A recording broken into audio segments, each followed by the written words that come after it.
Good morning, everyone. It's Tuesday, May 19th. Glad to be here this morning, Amalia and myself. Glad to have everybody today at the webinar. It's a special webinar. We basically going to have a guest speaker with us, Matt Irvin from BigCommerce. Definitely wanted to have Matt here a few weeks back, but it's been a little bit tough to coordinate. But definitely look forward to having a great session on e-commerce and big commerce as well. And As we move through the agenda, I'll talk a little bit more about what he's going to be discussing. But Amalia, any Yeah, just want to say good morning, everyone, and that I'm looking forward to today's webinar, especially because, of course, as you mentioned, Matt Irving is joining our call, so it's going to be a very interesting, subject to cover, and I'm looking forward to today. Welcome, everyone. excellent. Okay, so we'll have some news and articles, then we'll have Matt take over. So there isn't a lot of news this week, given the format of our webinar, but definitely wanted to bring you some, I guess, important news that are happening, or at least the major ones. And Definitely we will catch up next week on anything that we've missed this week that is highly relevant and important to our business, right? Obviously, we'll have a session of Q&A. Now, many of you probably have spent some time with Matt in the past. If you haven't, I mean, here's a great way to get all your questions answered.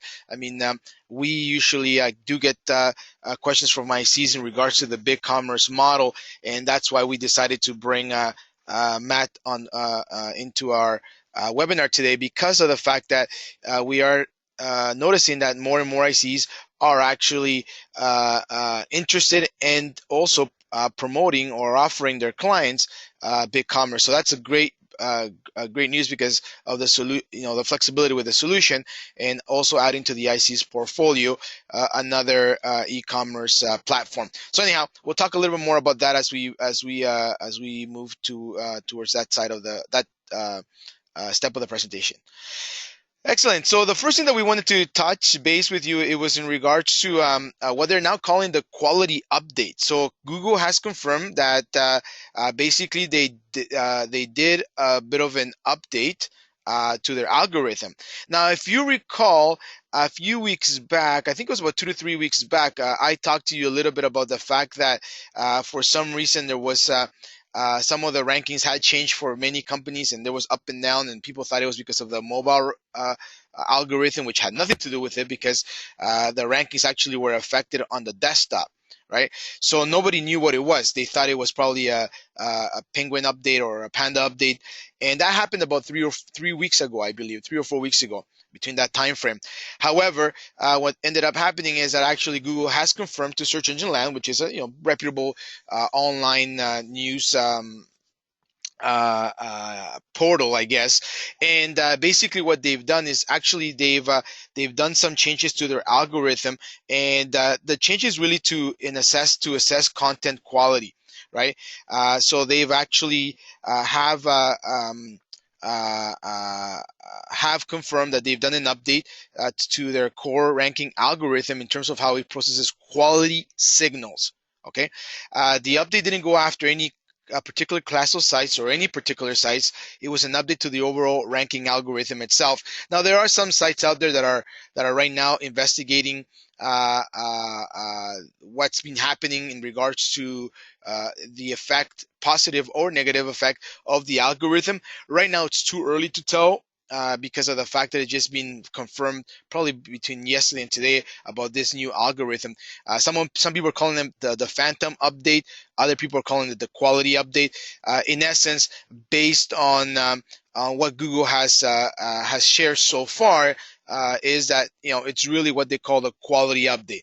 However, we're still keep on they keep us on the guessing game, I guess, because as of today, they have not confirmed what it is in regards to how it affects websites, how we can protect the websites against it. All they're saying is that you got to keep focusing on building out a better website, aim at your users, and overall quality.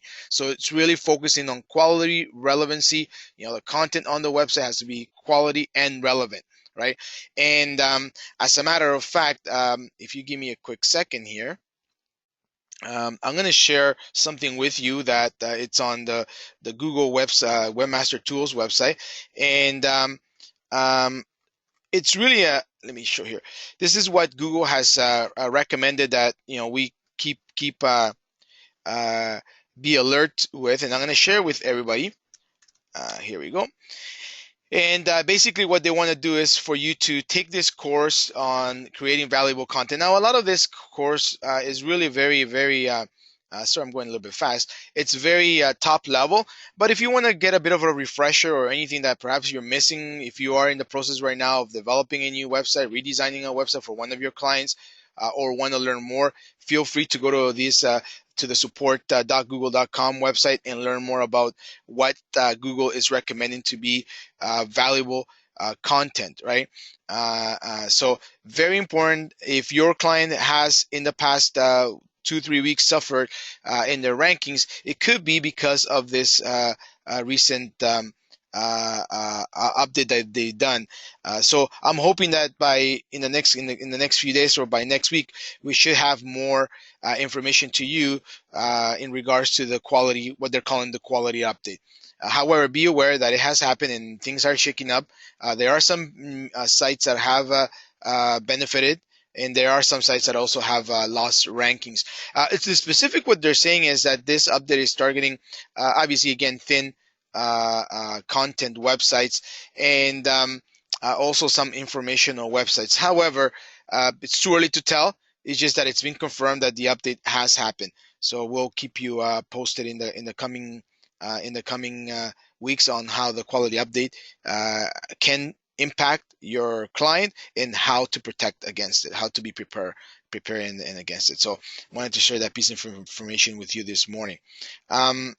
The other thing that it's very interesting about the quality update is that obviously Google right now is focusing on they're focusing on anything that has to do with mobile friendliness, and what they want is to continuously improve the user experience, right? So again, this is one of the things that they're doing from their side to make sure that websites are up to par and that they're moving towards that mobile friendliness that they're looking for, right? So anyhow, it's all part of their big strategy. We'll keep you posted on this piece of news.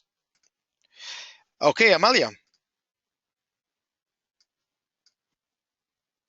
Oh, I think I lost Amalia. Yes, hi, everyone. No, I'm here. Can you hear me? Yes, we can. I'm here. Yep.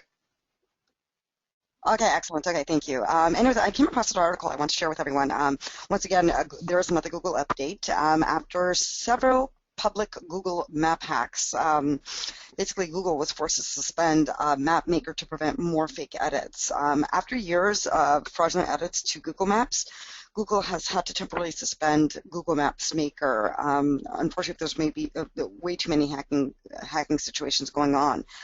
So Google has temporarily suspended the Google Map Maker, which is a service to allow the community to make edits to Google Maps, similar to how like Wikipedia edits works.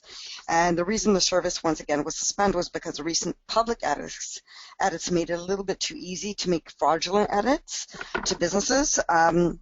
So this being said, it's been a long time coming. They had to make these changes. So right now, when you access Google Map Maker, you might get this message that says Map Maker will be temporarily unavailable for editing, stating May 12th, 2015. Basically, they apologize for the interruption, and hopefully this will be rectified soon. They also mentioned that Google representative stated most recently in regards to the Google Map Maker that currently, they've been experiencing escalated attacks to the Google Maps over the past few months. One example of their most recent incidences was particularly troubling and unfortunate, they mentioned. A strong user in the community chose to go in and create a large-scale prank on the map.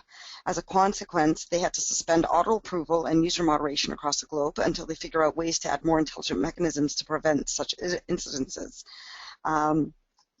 They also indicated the following, that all their edits are currently going through a manual review process. They've been analyzing the problems and have made several changes. It's become clear that fixing some of the issues is actually going to take a little longer than usual. Every edit made by the clients is essentially going to a backlog, and obviously these edits happen on a regular, so it's growing quite fast. They've also stated that they do not have the capacity to review the edits at roughly the rate that they're coming in. So this is what's causing the additional delay. Google did state that while this was a difficult decision, it had to be done, and hopefully they can have this rectified. Did you want to add anything to that, Armando, or? No, not really. I mean, I think that the only challenge is if your client, for Okay. example, has recently moved from their location, meaning that let's say they have had a relocation of their business, and in the past you were able to Mm-hmm. kind of use Google Map hacks to try to edit it. Right now it's just going to be a little bit longer. So if that were to happen, you're going to have to go through the Google support team, right? So uh, talk to your supplier. I mean, I know that our team kind of works very well with that. We've had situations where our the IC's clients have relocated and they have to really change the address on my Google My Business, which sometimes gets reflected on Google Maps as well. So things like this, best is to connect with your production team, and they'll probably be able to help you. But yeah, it's unfortunate, but what can you do, right? It's really a very unfortunate situation. Mm-hmm. Less Yeah, flexibility. Uh, exactly. okay. Okay, great. So, and again, another article that I quickly want to share with all of you was right now Google is testing also Value Alert. You'll notice that it's for the Google Shopping ads. Basically, they may indicate a new way of highlighting items on a sale in a product listing ads. So Google has another test running on the product listing ads, this time one that highlights value products. Basically spotted by Elizabeth Marston. She's from Commerce Hub. The test displays a value alert message at the bottom of the ad. So if you've noticed that picture that we've added there, if you refer to that, you'll notice what's interesting, for example, is that the ad for Dermastore does not have the lowest product price among the ads shown. The ad shown from Rhea Skincare, for example, if you look at that little photo, by far the lowest price at $25. So you'll notice like how they're sort of alerting these ads. Another example is if you look at the product page on dermastore.com, it does show a sale price on the brand. However, there's not on the, for example, the Vitaphenol serum, if you notice at the photo. They don't exactly show, it doesn't show the actual clear results or the pricing. So the value alert message may only trigger based on the size of the discount. So this is something that they're testing out. You're going to notice these little small changes. So take a look at that. And if you take a look at the photo, you'll notice what I'm referring to. This being said, maybe that Google is testing a new way of showing the items that are on sale for significant discount. It is indicated that the experiment does appear to be very limited at this point. Google did decline to offer any details when they were asked for additional information. So right now it looks like they're just going through the whole testing format. But yeah, just keep an eye on that for your clients. Okay. Armando, did you want to add to that? Yeah, specifically if your clients are doing some in the Google Shopping Ads network, just there may be a way for you to test actually your sales, and also if you have a promotion, and test it against others. So again, it's still a test, and I would imagine that this is right now something I didn't get a chance to review the article or piece of news, but I would imagine it's happening primarily in the U.S. right now. But we'll keep you posted. But it's something to keep. It's only happening for Google Shopping Ads right now. Okay, perfect. Okay, moving along here. Thank you, Amalia. With the same thing, in the same sense, Google buy buttons could start showing on mobile shopping ads in a matter of weeks. So, as you know, obviously, Google is been really focusing with their Google Shopping solution or service into the marketplace, and they're ready to take on Amazon and eBay. And now what they're doing is they're also testing these buy buttons on select Google mobile search ads in a matter of weeks. So now again, moving into the mobile friendly era, I would imagine. Basically, Google's capitalizing on that, and right away they're starting to uh, um, showcase or add different solutions or different tactics on how to improve the shopping experience for mobile users, right? And Macy's is among the retailers in discussions with Google to join the launch. And what they are going to be doing, in addition of the buy buttons on the Google Shopping ads on smartphones, it definitely would transform the function of the engine from mere referrer of e-commerce, meaning that you know basically all they're doing as a search engine is driving traffic to your website, to now Google, being what they call a transactional middleman. Sorry about that.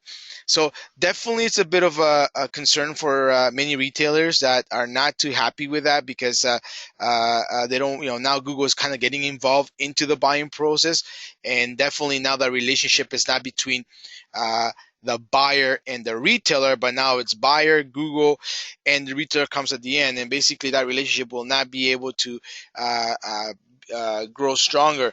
In addition, the other thing that has come into light is obviously the sharing of information and private information, and also the sharing from the retailer to Google in regards to sales, right? So it is something that's still in its testing phase, I would imagine, but definitely it's going to occur with participating stores like Macy's, right? So the way it's going to work is when users click a buy button from a Google Shopping ad, they'll be taken to a special landing page on Google, and that's where as a user, you'll be able to make the sizing, color selections, etc., and complete the purchase. Right now, what we're gathering and what the piece of news indicated was that the retailer will still be involved in the order processing and the whole shipping operations and the logistics of it. However, obviously the whole transactional component is going to be managed by Google. Now, versus let's say eBay or Amazon, where you have a percentage of the transaction, and it goes back to eBay and Amazon. Right now, what they're saying is that Google is going to be on a pay-per-click. Uh, um, on a pay-per-click operation or transactional operation, meaning that as a retailer, you're going to get charged not a percentage of the sale, right? But just a click. What the click is, whether that click is $7, $1, $3, that's what it's going to be like. So it's something that right now that I think that they're still testing and will be rolled out for specifically just for mobile shopping. Right. So the sources, they say that Google will enable opt-ins to merchant marketing programs, meaning retailers could continue to market to their customers as they do when transactions occur on their own sites. Still early to tell how that's going to work. We'll definitely keep you posted, because it is a bit, I don't want to say it's controversial, but it's very different because of the fact that now Google's going to get involved into this part of the business. So we'll see how it positively affects some online retailers, and as well as its negative effects. And the best thing we'll do would be to test it. But that's what they're doing, and it's going to be rolled out in the next few weeks. I did want to share though that based on what the article mentioned, was that uh, uh, what they're trying to do is really focus everything to move smoothly through mobile devices, right? And they want to, for example, if you looked at it in the past few weeks, we saw food delivery, ordering, and table and appointment booking services, right? We kind of talked about it last week.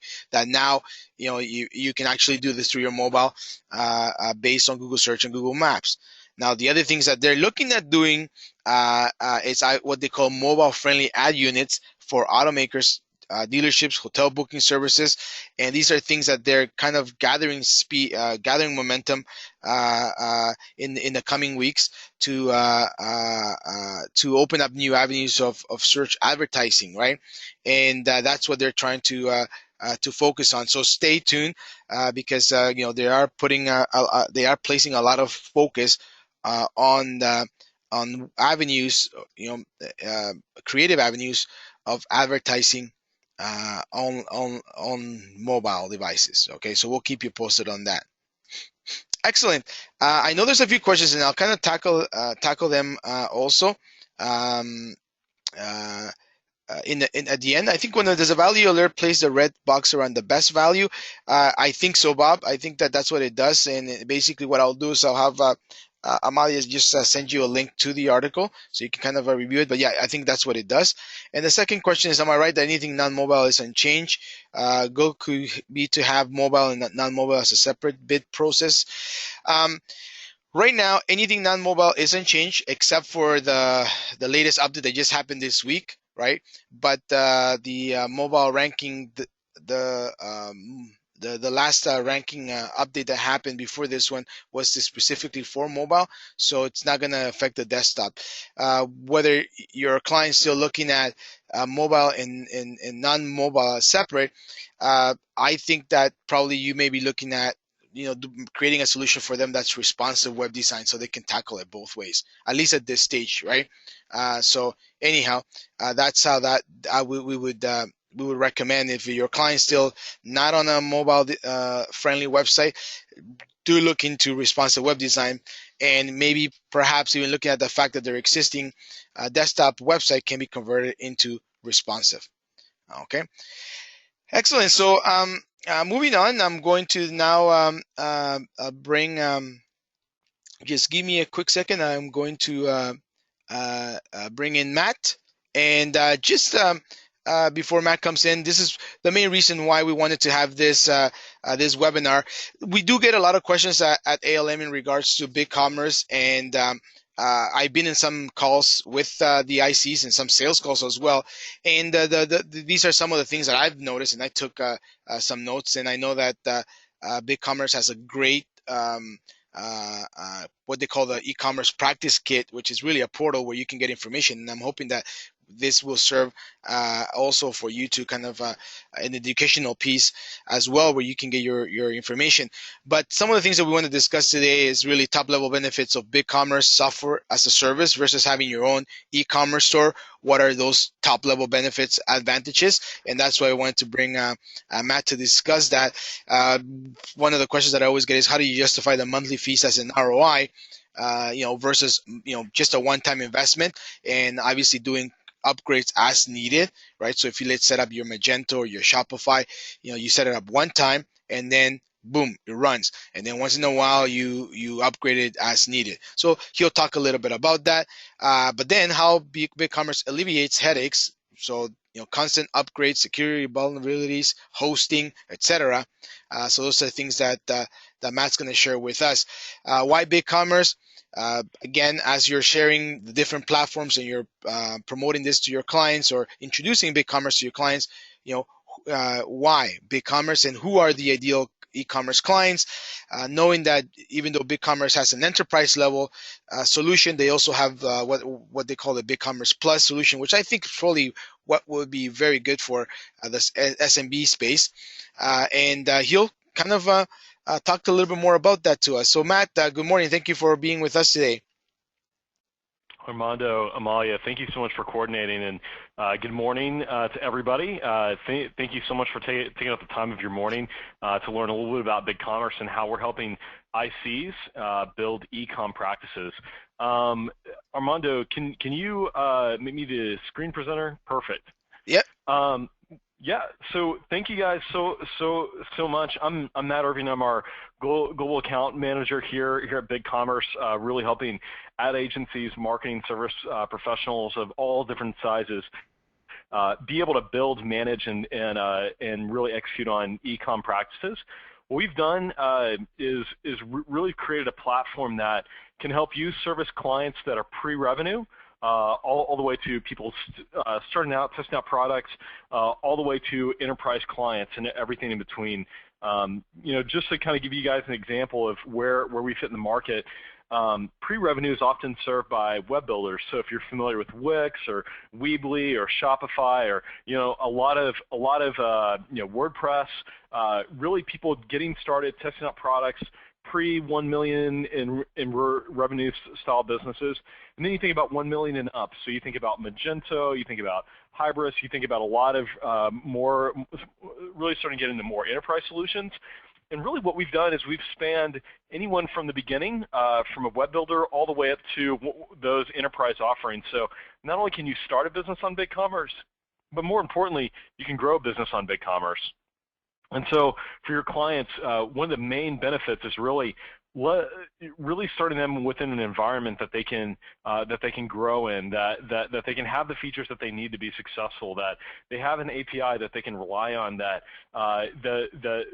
can really help them take their business to the next level. And so what we've done is we've created a portal for all of our ICs, and I actually just included this inside the chat that I know Armando and Amalia are about to circulate around. But what this is your e-commerce practice kit. We went ahead and built out kind of a video tutorial series all about how do we work with WSI, what's a run through the platform, what does the partnership look like, how can you get started with building and supporting clients. We're offering a promotion this month that any new store from a competing platform will actually give you a bonus throughout the end of the quarter on really supporting that new business within BigCommerce, as well as an ongoing 20% monthly residual that can help you build out new reoccurring income for your e-commerce practice. So one of the big things that we often hear is, well, why SaaS versus an on-premise solution? And so we've kind of put together a few materials that we've included inside this buyer deck, inside this portal. But one of the big things that you really look at is at a very, very baseline, you're looking at about 4 times the cost for you to support your in-home or in-house application as opposed to a SaaS infrastructure. So why do that? Well, for a SaaS-based solution, we're actually taking care of the updates, the ongoing management. We offer 24/7 support. We offer the capabilities for an API, so you can plug in things like a point-of-sale system or needed infrastructure like their accounting system or an enterprise resource planning software. And for your businesses that, as they grow in complexity, they're going to be able to morph and really connect into those services that are continue to take their business to the next level. They may go from a brick-and-mortar store to a multi-location facility, or being able to do multi-channel, so selling on eBay and Amazon and other services. Really, that's really where we've really built out a solution that really helps that business grow from pre-revenue all the way through the enterprise. And so with that really gives your clients not only a fast time to market because we've already created this system, but also de-risk their cost of ownership. They're not having to worry about things like hosting their own credit card gateways and having to support that kind of data and infrastructure. They're not having to worry about continual upgrades. And that's really where we've built out our pricing in terms of helping really start anywhere from a $30 a month plan where retail clients are really testing out products, all the way to your mainly established brands, which is probably the majority of WSI sites that we keep seeing is pre-$1 million businesses doing working online, maybe going through a redesign. We're seeing the majority of WSI clients really choosing this $80 plan and growing from there.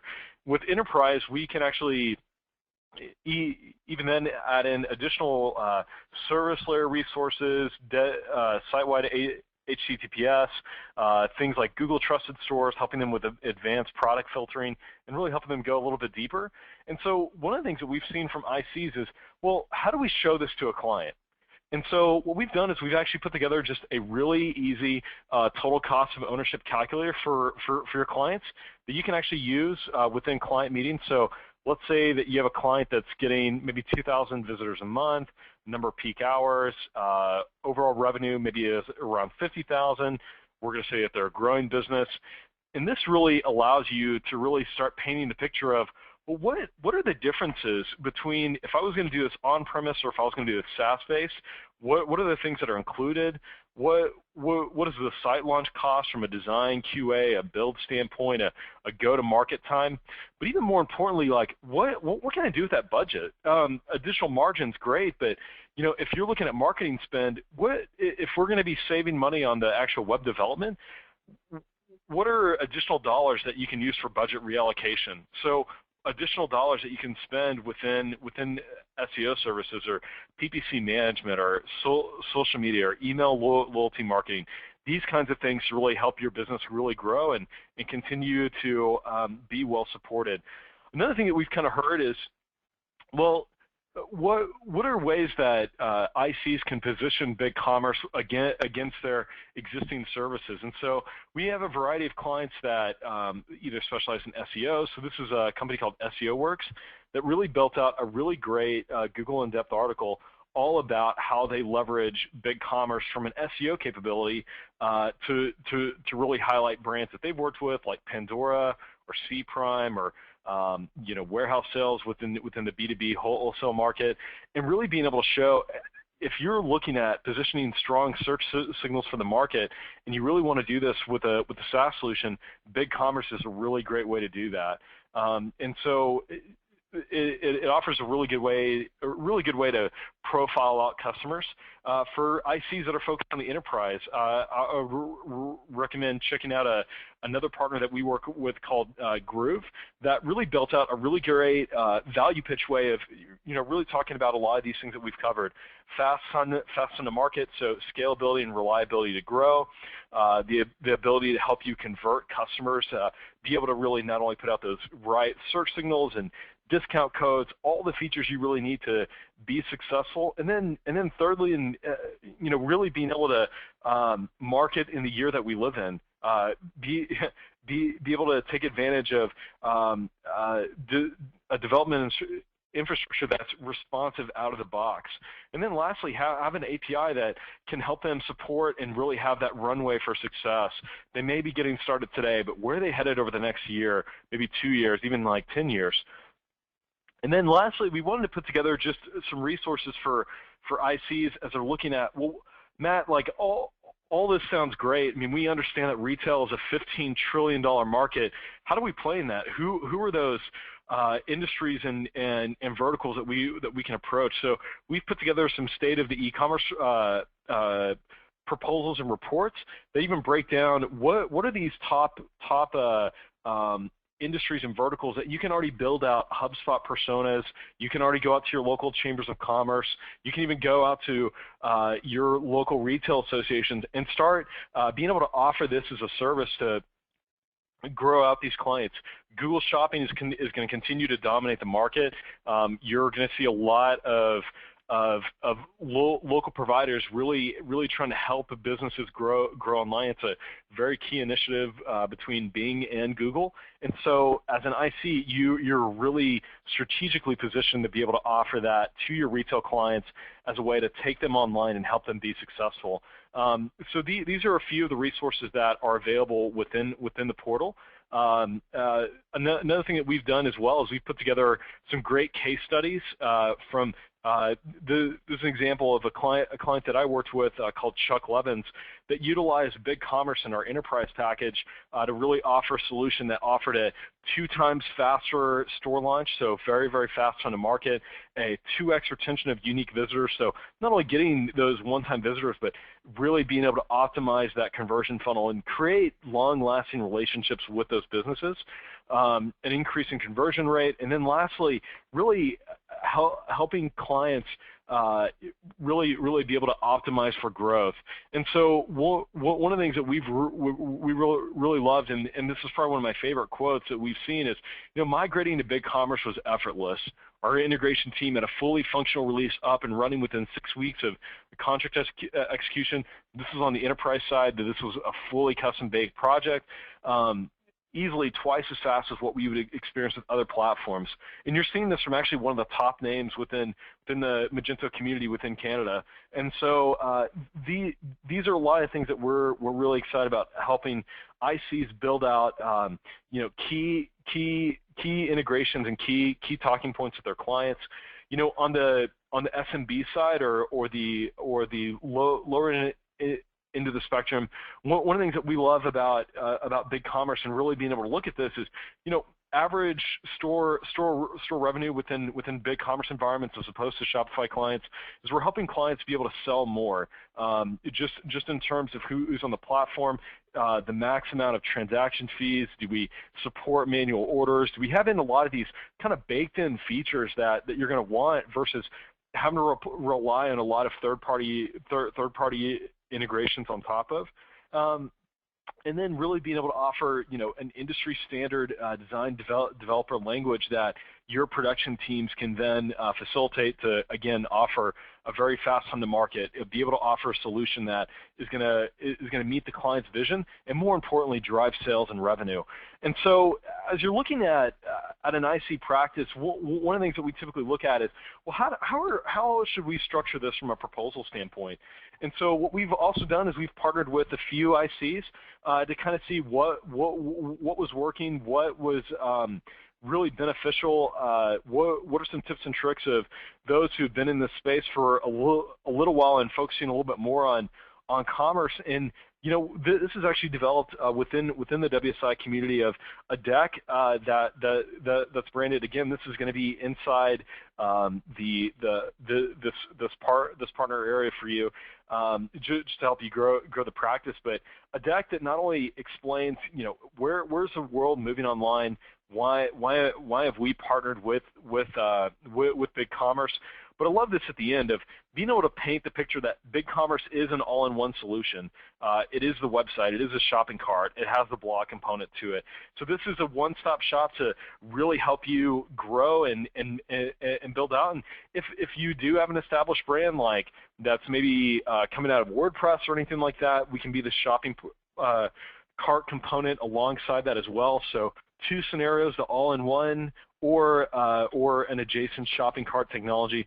From the majority of ICs, I would recommend the $80 plan as you're positioning this. But the reason why ICs are now getting into this is, e-commerce in the past was painful. It was expensive. There was long development cycle. There was a lot of moving parts and very, very difficult to scope out.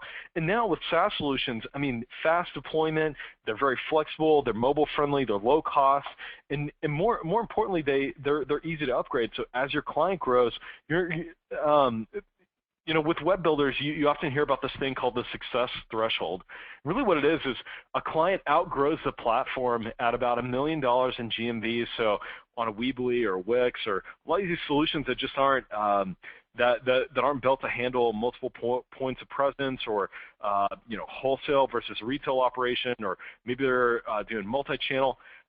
And what happens in the success threshold is an IC has to go to the client and say, hey, client, you've been extremely successful, and as a result of that, we're going to have to kind of penalize you to a degree and actually move you on to another platform.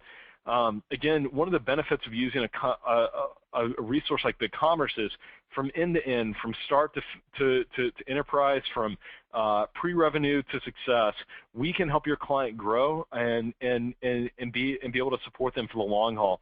And so, a lot of what ICs have really been pointing out that has been really helpful is this client consultation resources to give you anything from like existing proposals to scoping guides to client reviews to testimonials and resources to really help you grow.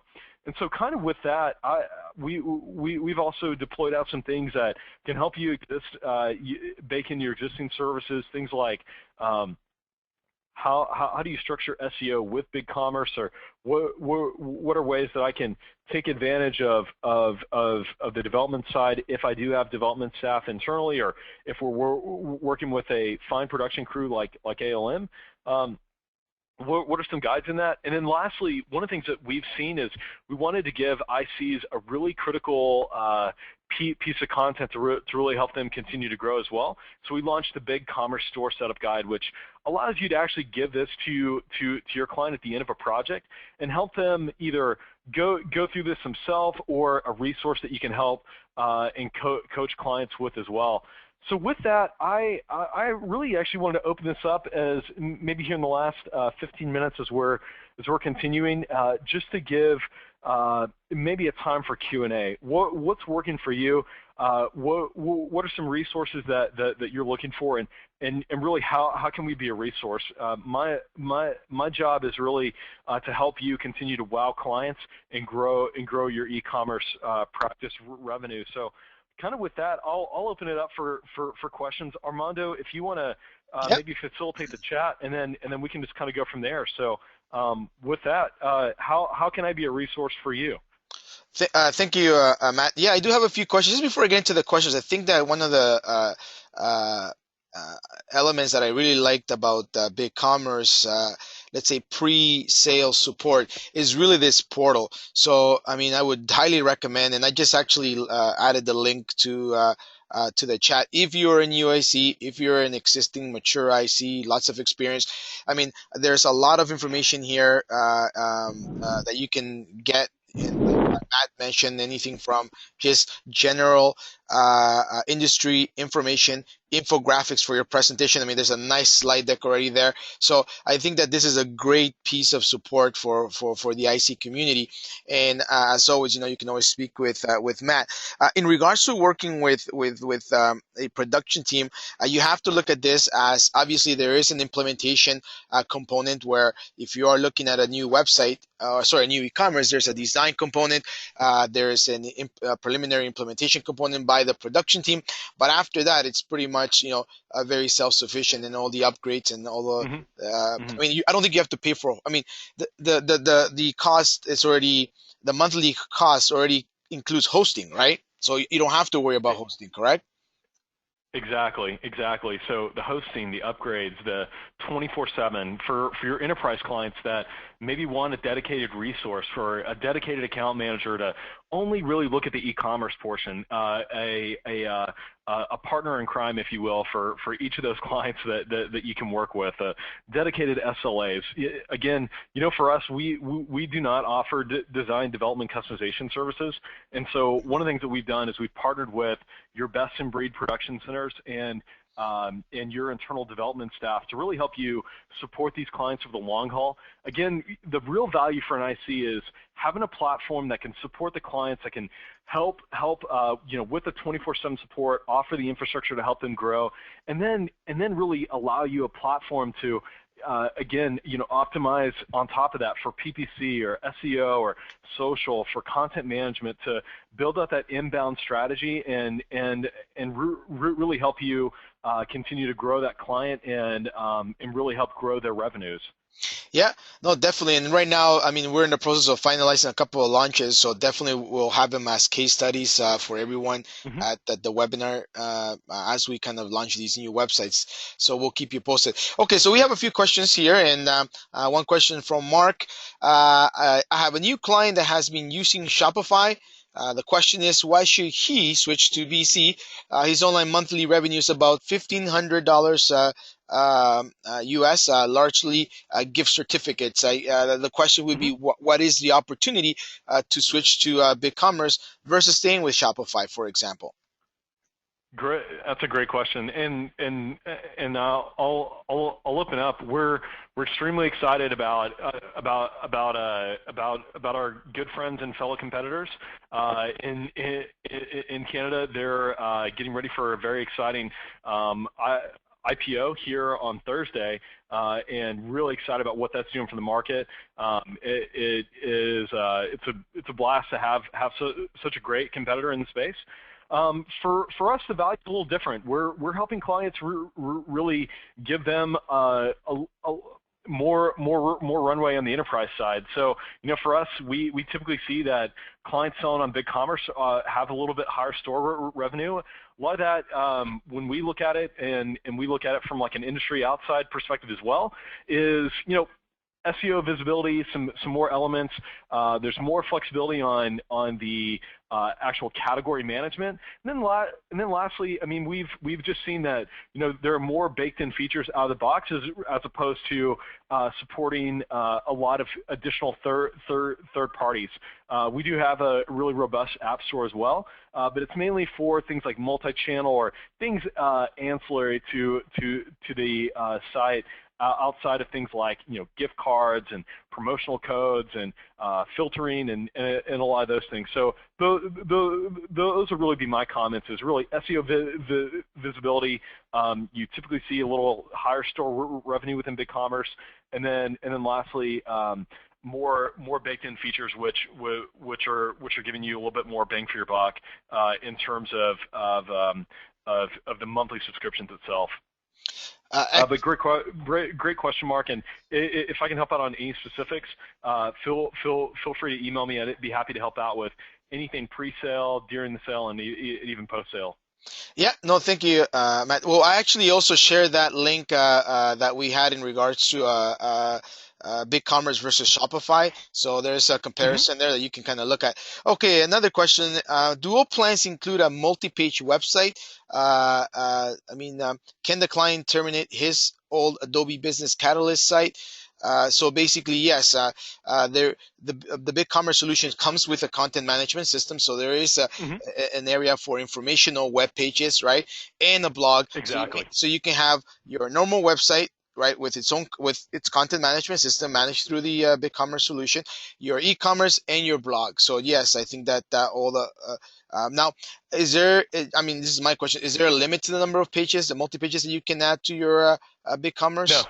Okay. No, and in fact, so really the big difference between pricing. This is a common question we get with a lot of ICs as well. So in the past, you've seen platforms, Magento, Salesforce, are kind of predicated on this idea of the amount of products or the amount of installs. It really determines the price. Really what we look at is really in terms of the feature. Where's the business today? Where are they headed? So for pre-revenue clients, they're not really looking at things like abandoned cart savers. They're not really looking at a lot of like advanced customer groups because they're really still testing out the market. That's really where kind of the $29.95 standard pricing comes into play. Your $80 a month plans, probably the bread and butter of most IC clients are really going to be there. Abandoned cart notifications, they're building out a business. They're pre maybe 100,000 revenue, in terms of monthly revenue, pre $1 million in revenue on an annual basis.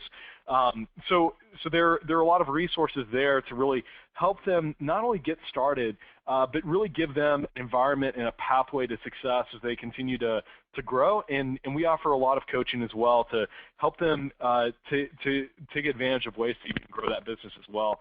So for us, we're not really built on the amount of pages or the amount of products that you're going to have. It's more about where the features of the business are. And to give you some ideas on that, we'll pass around some links around the BigCommerce pricing page, as well as we've done a really great thing inside the video tutorial section that actually lays out what are the personas that we're typically looking at, and really as an IC, who can you really optimize for to really tee them up for the best success. Excellent. Thank you, Matt. Another question that I have here is in regards to, again, BigCommerce. For the IC's benefit between the BigCommerce blog and other blog article sites, there's a wealth of content to create a mailing list via constant contact, focus on e-commerce, prospects, customers for relationship building, and continuous education. So I think this is not really a question, but just the benefits of the your portal. I think that's what he's talking about. The fact that you're always continuously adding, even your blog. I think that I was reading the BigCommerce blog, and there's a lot of information in there as well. It's a great resource, and for the ICs in the room, I would recommend if you have a social selling strategy that you're deploying, I would recommend utilizing a very free product called Buffer. Buffer is a great resource in helping you tie in schedule posts, be able to look at analytics of your audience. I've seen Heidi, who we work with at ALM, and a variety of ICs using that as a content delivery strategy. It really helps you not only position yourself as a retail or as a online e-commerce kind of thought leader, but also continues to kind of keep you top of mind with those clients as you're working on your proposal. So yeah, I think that's a really great strategy. Thank you. Oh, sorry. One of the questions also talked about, okay, so if I'm going to be moving away from my existing, I guess, supplier, so in this case is Adobe Business Catalyst, by terminating the contract, I will be able to move on into a new solution such as BigCommerce. So that is possible. Now there's no integration. I mean, we'll have to start from scratch in a situation like this, right, Matt? If they're coming from another solution to BigCommerce, there's no integration, right? No, no, no, and so what we've done is we've created a best in breed migration path for a lot of supported platforms. We actually list those out within this partner resource center. Adobe Business Catalyst is one of those that we're building out a solution for right now, but it's not there yet. In fact, actually, Armando and I are working on a project that is migrating a site from Adobe Business Catalyst into BigCommerce. Armando, would you want to add in some color around maybe what that looks like in terms of a project cost and maybe some lessons learned or best practices so far as we're kind of going through that? Oh, excellent. In regards to pricing, I think that I don't recall the level of investment right now, so I will probably have to take that offline. And I do apologize just because you got me off guard. But the only thing that I will tell you is that, yeah, the only thing that I will share is that if you are doing, for example, right now we're working with the IC where they had an e-commerce in Business Catalyst and they were having issues with their e-commerce in regards to the order status, the database wasn't working properly, wasn't updating properly, etc. So right now, what we did was the best advice I can give you is that you have to do your due diligence, your preliminary due diligence effectively, and bring in the team. So obviously, we brought in our team. We had the IC. The IC also consulted with the client, his existing client, because they are an existing client, and also we brought in Matt and his team. And one of the challenges was really, with thousands of, the order history has thousands of orders. How do we migrate all this information? How is that possible? So I know that Matt's team's been helping us with that. From the project planning perspective, that's been very key. And I know that the IC has put in the time and the effort to make sure it's a seamless implementation. We're still working on it, but I think that the biggest thing that I've learned is really preparing for it, making sure that you get all your requirement specs to the T, right? Because if you are going to if you're going to still provide specific features and services to your end customers, you have to make sure that those features are involved or added to the BigCommerce. So that's what we've learned. Now the other thing is, which is in turn very similar to the questions that's been asked right now. The way it works is that obviously BigCommerce team, they don't do any design or they don't do any of the implementation, right? That's where the production teams come in. That's where we come in, and basically we work with the IC through the creative design process, right? Then we go through the setup and implementation. But however, after that, really, we're kind of using the core technology, right? Which is very similar as if you were implementing a NetSuite, a Salesforce, that type of implementation, and that's what we're working very closely with the BigCommerce team. So far, we've had great feedback from the IC in regards to working with your team in this move or transition to BigCommerce. Yeah, and maybe to piggyback on the question as well, one of the things that we've done is we've also built in a scoping guide to really help you as an IC to go to be able to manage this kind of scoping process and really help you with that. This was actually put put together in conjunction with many of the ICs and production centers as well. And so this can really kind of help kind of tee up the conversation with your production team as you're going, and all along the way, your production team and myself will be involved pre-sale to help you really build up that path for success. So the thing that I would say is majority of ICs that we're working with that are doing this at a fair amount of scale use this as kind of the scoping gathering requirements part of the conversation to get an idea of what they're looking at. We review it with production team. That allows us to put together cost. Then you're able to put together a trial for the end client. That way they can test out the platform, see what they like. You then close the sale, which upgrades the subscription. The thing that I would say about the monthly subscription that is very helpful to think about from an IC standpoint is think about it like a retail space. When a client is looking at retail space, they've got to actually purchase the space before they start taking customers. And what that means is you're going to get the infrastructure, you're going to get all the operations, the site launch features, the everything that's going to be needed to really build up that store. And so while the production center is doing the development design, because we offer such a fast turnaround, the client still has the monthly subscription, but it's a minimal amount of time that they're doing that before the site launch. And there's a couple of reasons for that. One is that they're able to get the store launch with all the features live and ready to go. Two, they already have the namespace already secure, so they can already start building in and managing all the SEO transition.